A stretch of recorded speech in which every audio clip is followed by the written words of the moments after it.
সুপ্রিয় অষ্টম শ্রেণীর শিক্ষার্থীরা, আশা করি তোমরা সকলেই বেশ ভালো আছো। আজকের ভিডিওতে আমি তোমাদের গণিত বইয়ের অনুশীলনী 2.2 এর নমুনা প্রশ্ন 6 নম্বর প্রশ্নের সমাধান করবো। অর্থাৎ 6 নম্বর প্রশ্নটা হচ্ছে একটা সৃজনশীল। দেখো, এর আগে কিন্তু কয়েকটা এমসিকিউ আছে, 1 থেকে 5 পর্যন্ত প্রশ্ন হতেছে এমসিকিউ।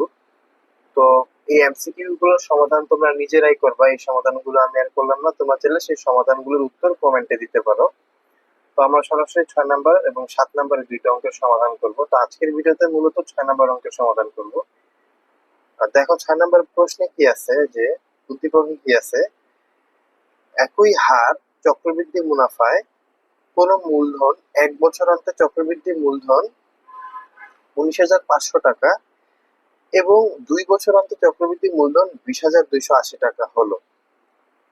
আচ্ছা, যদি আমাদের ক নাম্বার প্রশ্নে উদ্দীপকের কোনো কাজ নাই, দেখো ক নাম্বার প্রশ্নটার সমাধান আমরা আগে করে ফেলি। ক নাম্বার বলছে যে মুনাফা নির্ণয়ের সূত্র লেখো। তো চলো আমরা মুনাফা নির্ণয়ের সূত্রগুলো লিখে ফেলি। মুনাফা নির্ণয়ের সূত্র নিম্নরূপ: সরল মুনাফা আই ইকুয়াল পি এন আর, যেটা আমরা আগের অনুশীলনীতে শিখছি, এবং এই অনুশীলনীতে চক্রবৃদ্ধি মুনাফার সূত্র শিখছি কি, P into 1 + R whole to the power N minus P. এটা হচ্ছে চক্রবৃদ্ধি মুনাফার সূত্র, যেখানে পি হইতেছে মূলধন হইতেছে পি, মুনাফার হার হইতেছে আর, এবং সময় হইতেছে এন। তো এই সূত্রগুলো তো তোমরা আগে পরে দেখছো, এগুলা বুঝানোর কিছু নাই। তো আশা করি 6 এর ক এর সমাধান বুঝতে পারছো। এরপরে দেখো, খতে কি বলছে, যে মূলধন নির্ণয় করো। তার তার আগে আমাদের এই উদ্দীপকটা আমরা আরেকবার একটু বুঝিয়ে দেখো। একই হার মানে মুনাফার হার একই থাকবে। এই একই হার মুনাফায় 1 বছর অন্তে মানে 1 বছর শেষে চক্রবৃদ্ধি মূলধন হইতেছে 19,500 টাকা এবং 2 বছর শেষে চক্রবৃদ্ধি মূলধন হইতেছে 20,280 টাকা। তো আমার খ নাম্বার বলছে যে মূলধন নির্ণয় করো। তো কত টাকার উপরে, মানে প্রশ্নটা দিচ্ছে কত টাকার উপরে 1 বছর অন্তে 19,500 টাকা হয়েছে এবং 2 বছর অন্তে 20,280 টাকা হচ্ছে, সেই মূল টাকাটা, আসল টাকাটা, অর্থাৎ মূলধন টাকাটা বের করতে হবে।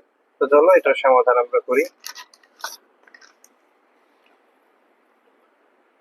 তো আমরা জানি মূলধন পি, সময় এন এবং মুনাফার হার আর হলে চক্রবৃদ্ধি মূলধনের সূত্র কি, P into 1 + R whole to the power N. এখন বলতে পারো চক্রবৃদ্ধি মূলধনের সূত্রটা আগে কেন লিখলাম?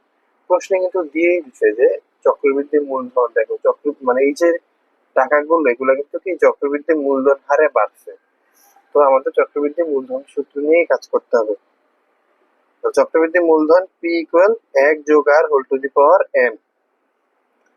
সুতরাং 1 বছর অন্তর যদি এটা সূত্র হয়, তাহলে 1 বছর অন্তর চক্রবৃদ্ধি মূলধনের সূত্র কি হবে, এন এর মান, এন তো হলো সময়, তাহলে P into 1 + R whole to the power 1, মানে এক থাকা যে কথা, না থাকে একই কথা, তাই একটা লিখলাম না, নিচে লাইনে পি ইন্টু 1 + আর লিখে দিলাম। এবার দেখো দ্বিতীয় বছরান্তে চক্রবৃদ্ধি মূলধন কি হবে, পি ইন্টু 1 + আর, তার উপরে পাওয়ার হইতেছে 2, মানে 1 + আর এর উপরে হোল স্কয়ার। প্রশ্ন মতে আমার প্রশ্ন তো বলে দিছিল যে 1 বছরান্তে চক্রবৃদ্ধি মূলধন 19,500 টাকা। তাহলে দেখো, এই যে এটা তো 1 বছরান্তে মূলধন, এটা প্রশ্ন দেওয়া আছে 19,500 টাকা, এটাকে আমরা 1 নং সমীকরণ ধরলাম। আর 2 বছরান্তেও এটা পাইছিলাম, এই যে এখান থেকে 2 বছরান্তে চক্রবৃদ্ধি মূলধন প্রশ্নে দেওয়া আছে 20,280 টাকা, এটাকে আমরা 2 নং সমীকরণ ধরলাম। এবার দেখো 1 নং এর থেকে কিন্তু 2 নং সমীকরণটা একটু বড়, তাই আমরা কিন্তু এরকম একটা অঙ্ক অনুশীলনীতেও করছিলাম, 4 নম্বর অঙ্কের যে সমাধান, তোমরা চাইলে সেটাও দেখে আসতে পারো। সেম এরকমই দেখতে অঙ্কটা। তাহলে আমরা বড় সংখ্যাকে ছোট সংখ্যা দ্বারা ভাগ করে দিব, তাহলে 2/1 করে পাই। তাহলে সংখ্যা না, মূলত এটা হচ্ছে একটা সমীকরণ, মানে বড় সমীকরণকে ছোট সমীকরণ দ্বারা ভাগ করব। তাহলে 2 নং সমীকরণটা উপরে দেখো, পি ইন্টু 1 + আর, তার উপরে স্কোয়ার, আর পি ইন্টু 1 + আর, এটা 1 নং সমীকরণ ছিল, তাই নিচে 1 নং একটা লিখলাম।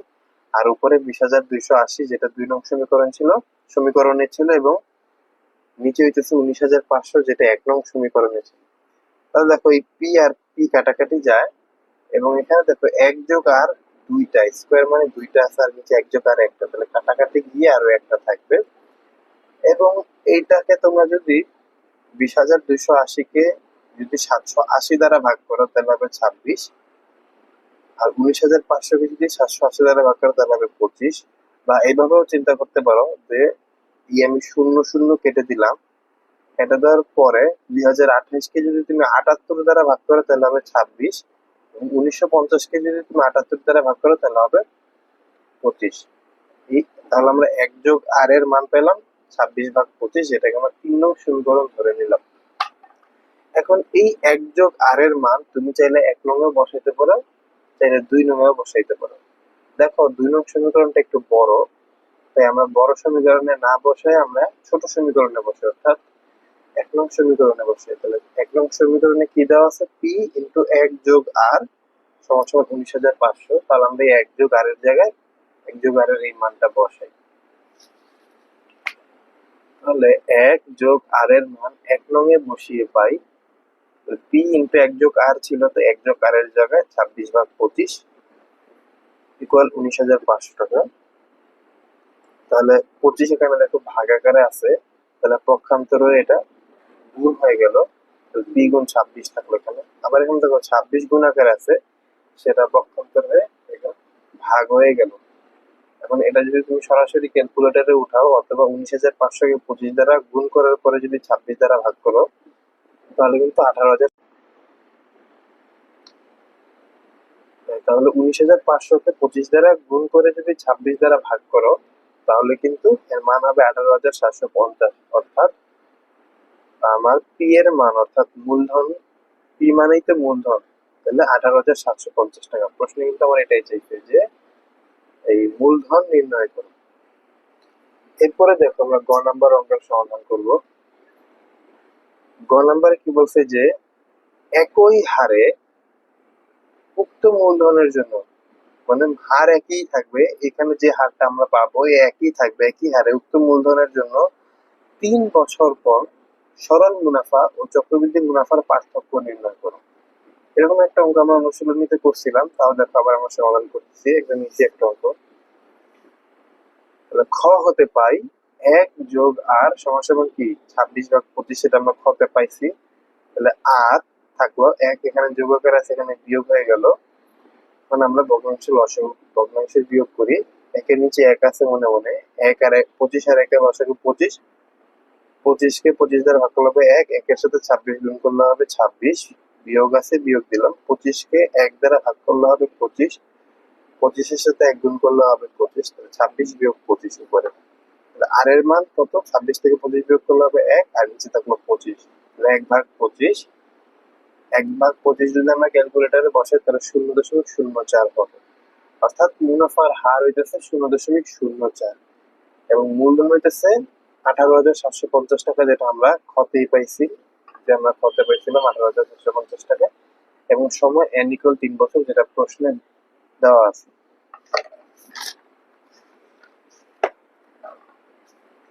তাহলে চক্রবৃদ্ধি মূলধন নির্ণয় করি আমরা আগে। চক্রবৃদ্ধি মূলধন, এখন বলতে পারো যে আমাদের তো চক্রবৃদ্ধি মূলধনের কোনো কাজ নাই, বের করতে হবে চক্রবৃদ্ধি মুনাফা। মুনাফার পার্থক্য দিচ্ছে আমাদের। মুনাফা নির্ণয় করতে হলে আগে মূলধন জানতে হবে। মূলধন থেকে, চক্রবৃদ্ধি মূলধন থেকে যদি মূলধন বিয়োগ করে দিই তাহলে কিন্তু আমরা চক্রবৃদ্ধি মুনাফা পাবো। এই কারণে আমাদের চক্রবৃদ্ধি মূলধন আগে নির্ণয় করতে হবে। তাহলে সুতরাং চক্রবৃদ্ধি মূলধনের সূত্র কি, সি ইকুয়াল পি ইন্টু 1 যোগ r whole to the power n। P এর মান বসালাম, 1 এর 1 বসালাম, r এর মান বসালাম এবং n এর মান বসালাম। 18,750 এর 18,750 থাকলো। 1 এর সাথে যদি 0.04 গুণ করি তাহলে 1.04 উপরে থাকলো 3। এই টোটালটা যদি আমি ক্যালকুলেটরে বসাই তাহলে হবে 21,091.2 টাকা। অর্থাৎ চক্রবৃদ্ধি মূলধন হলো 21,091.2 টাকা। এখন আমরা চক্রবৃদ্ধি মুনাফা নির্ণয় করবো। চক্রবৃদ্ধি মুনাফা একদম ইজি, জাস্ট কি করবো, যে চক্রবৃদ্ধি যে মূলধন, মূলধন থেকে মূলধন বিয়োগ করি, চক্রবৃদ্ধি মূলধন থেকে মূলধন বিয়োগ করে দিচ্ছি। চক্রবৃদ্ধির মূলধন বিয়োগ মূলধন করলাম, তাহলে হবে 2341.2 টাকা। এই পর্যন্ত আশা করি বুঝতে পারছো। এরপরে দেখো আমরা সরল মুনাফা নির্ণয় করব। সরল মুনাফার সূত্র কি, I equal P N R. P এর মান বসালাম, এন এর মান বসালাম এবং আর এর মান বসালাম। 18,750 গুণ 3 গুণ 0.04। টোটালটা যদি ক্যালকুলেটারে বসাও তাহলে হবে 2250 টাকা। তাহলে আমি চক্রবৃদ্ধি মুনাফাও পাইলাম, সরল মুনাফাও পাইলাম। এখন আমরা এদের মধ্যে পার্থক্য করে দিব।